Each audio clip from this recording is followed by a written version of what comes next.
दोस्तों स्वागत है। मैं हूं मुस्तफा हुसैन और आप देख रहे हैं वॉइस ऑफ एमपी। कल नीमच में बड़ा घटनाक्रम हुआ और बड़े पैमाने पे पीडीएस के चावल के हेरा फेरी का मामला उजागर हुआ। दोस्तों इस पूरे मामले में कई चौंकाने वाले तथ्य हैं। उन तथ्यों पर हम विस्तार से बात करेंगे।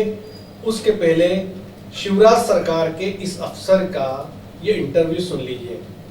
क्या कह रहे हैं ये अफसर, किस तरह से ये बता रहे हैं कि कितने बड़े पैमाने पर पीडीएस के इस चावल का हेरा फेरी का खेल नीमच में चल रहा था। जिलाधीश महोदय को सूचना मिली थी कि जो सरकारी राशन का गेहूं है उसकी बड़े पैमाने पर कालाबाजारी की जा रही है, जिस पर साहब द्वारा एक टीम बनाई गई थी जिसमें खाद्य सुरक्षा अधिकारी संजीव मिश्रा, नायब तहसीलदार पिंकी और फूड नागरिक आपूर्ति वाले अधिकारी कर्मचारी थे। जब वहां जाके रेड की गई तो दो फर्म महावीर ट्रेडर्स और विजय गोल्ड, इनके यहाँ करीब 700 कुंटल सरकारी चावल मिला है। उसके बाद एक पोरवाल के यहाँ पे छापा मारा जहाँ पे 150-200 बोरी वहाँ मिला है। इसके बाद इनसे जब पूछताछ की गई तो इन्होंने बताया कि दीपक अग्रवाल इनसे ये माल खरीदता था, वो बड़ा खरीदार है। जब उसके गोडाउन पे पहुँचे तो गोडाउन में ताला लगा है, अंदर चावल भरे हुए हैं, प्राथमिक दृष्टया पता लग रहा है। अभी उसके घर पर भी हम लोग गए थे तो वो घर से फरार है, अब उसको सील कर दिया गया है। जो अभी हमारे सूत्र बता रहे हैं वो ये बता रहे हैं कि ये इस तरह इनके हर गांव में अलग अलग इनके दलाल हैं जो कि राशन का गेहूं की कालाबाजारी करके इन तक पहुंचाते हैं और इनसे फिर वो दीपक अग्रवाल के पास जाता है और उसके बाद जो है इसको कहीं बाहर के राज्यों में भेजा जाता है, जो पुनः लेवी के रूप में राज्य शासन के पास आता है। ऐसा अभी हमारे सूत्र बता रहे हैं। ऐसे शहर में और भी खरीदार हैं। अब इसकी पूरी की पूरी टीम जो है इसमें काम कर रही है और भी जो लोग इसमें इन्वॉल्व होंगे उनके सबके खिलाफ कार्रवाई की जाएगी। तो दोस्तों आपने सुना, ये शिवराज सरकार के अफसर जिन्होंने साफ तौर पर यह बताया कि नीमच में बड़े पैमाने पर पीडीएस के इस चावल का खेल चल रहा है। ये चावल लेवी के रूप में गुजरात में बेचा जाता है और वहां से ये वापस पूरा चावल राज्य सरकार के पास चला जाता है।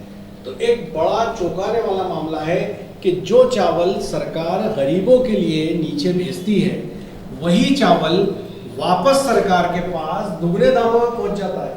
तो कितने बड़े पैमाने पर ये रैकेट चांदी काट रहा था। अब एक खास बात करते हैं। मध्य प्रदेश में शिवराज सिंह चौहान की सरकार है।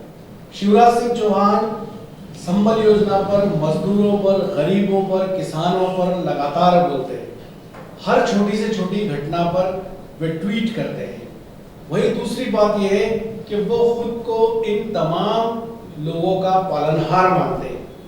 लेकिन सबसे बड़ी चौंकाने वाली बात यह है कि ये पूरा मामला उजागर कल हो गया, लेकिन अब तक शिवराज सिंह चौहान का कोई भी ट्वीट नहीं आया, ना ही उनके किसी प्रकार से कोई निर्देश आए हैं कि उन्होंने अधिकारियों को सख्त कार्रवाई करने की कहा हो या उन्होंने इन अधिकारियों की पीठ थपथपाई हो कि आपने बड़ा घोटाला उजागर किया।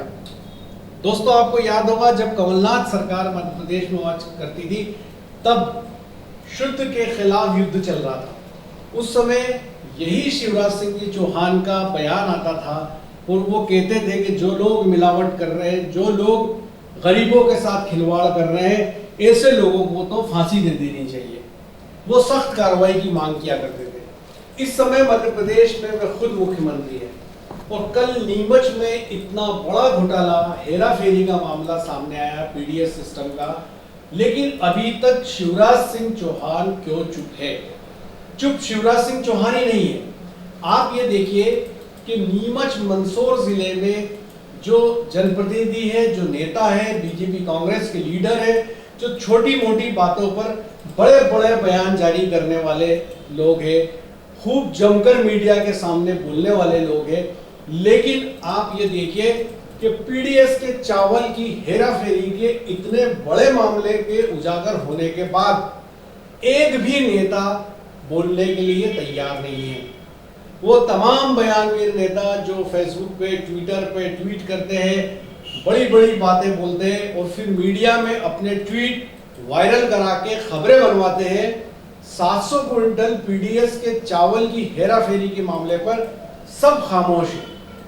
तो जब मजदूर की बात आती है, जब घोटालेबाजों की बात आती है, जब बेईमानों की बात आती है, तो ये नेता खामोश क्यों हो जाते हैं? क्यों ये नेता नहीं कहते कि ये तमाम जो लोग हैं जो इस रैकेट में शामिल है, जो इस पूरे सिस्टम को खोखला कर रहे थे और इतने बड़े पैमाने पे पीडीएस के चावल और गेहूं की हेराफेरी कर रहे थे, इनके खिलाफ कड़ा इन्वेस्टिगेशन होना चाहिए, पुलिस एफआईआर होनी चाहिए, रासुका होनी चाहिए।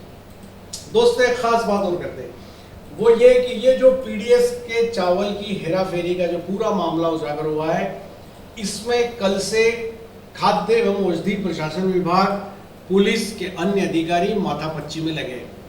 लेकिन अब तक की इन्वेस्टिगेशन में जो बात सामने आई है वो ये है कि इस पूरे खेल का मास्टरमाइंड कोई और है। ये मास्टरमाइंड वो है जो चावल और गेहूं की, पीडीएस के चावल और गेहूं की बड़े पैमाने पे खरीदारी करता है। जब कोरोना काल में 1000 क्विंटल गेहूं नीमच आया था, उस मामले में भी इसी पीडीएस के चावल से जुड़े मास्टरमाइंड का हाथ माना जा रहा है। वो गेहूं भी उसी मास्टरमाइंड के गोदाम में पहुंचा था, उसके बाद वो चक्कियों पे पीसा और आटे के रूप में ब्लैक में बिका। वही मास्टरमाइंड की पुलिस तलाश है। कल जिस गोदाम पे पुलिस और प्रशासन के अफसर गए थे, वो गोदाम सील करके आए थे, वो दीपक अग्रवाल का गोदाम था, पंकज ट्रेडिंग कंपनी का।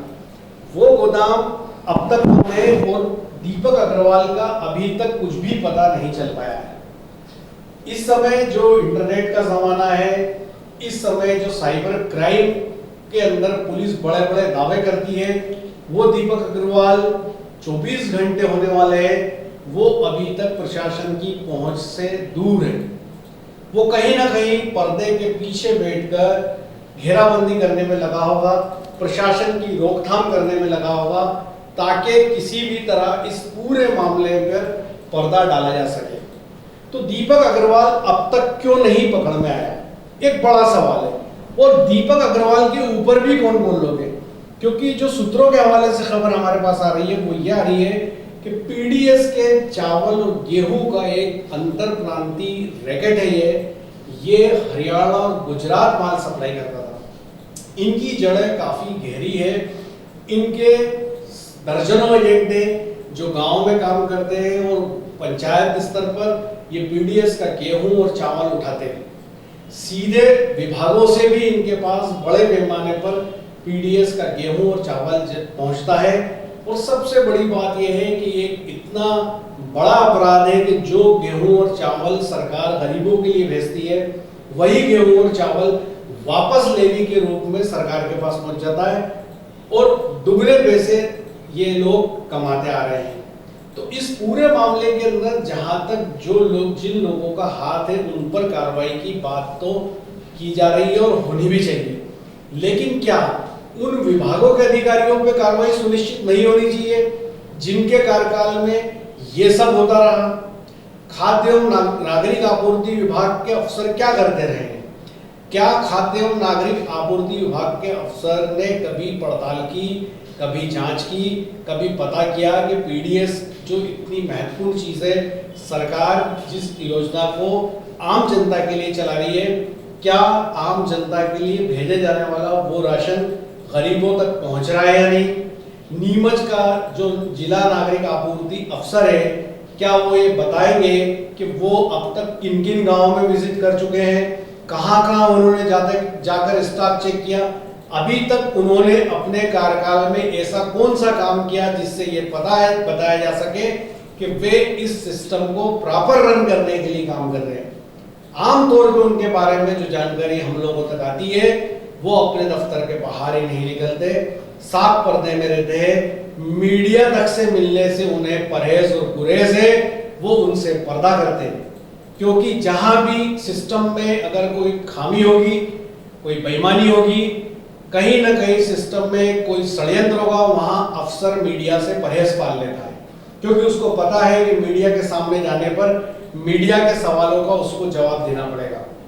तो सबसे इंपॉर्टेंट बात जो हमने गई कि शिवराज सरकार में 700 कुंटल पीडीएस के चावल की हेराफेरी का मामला उजागर हुआ है।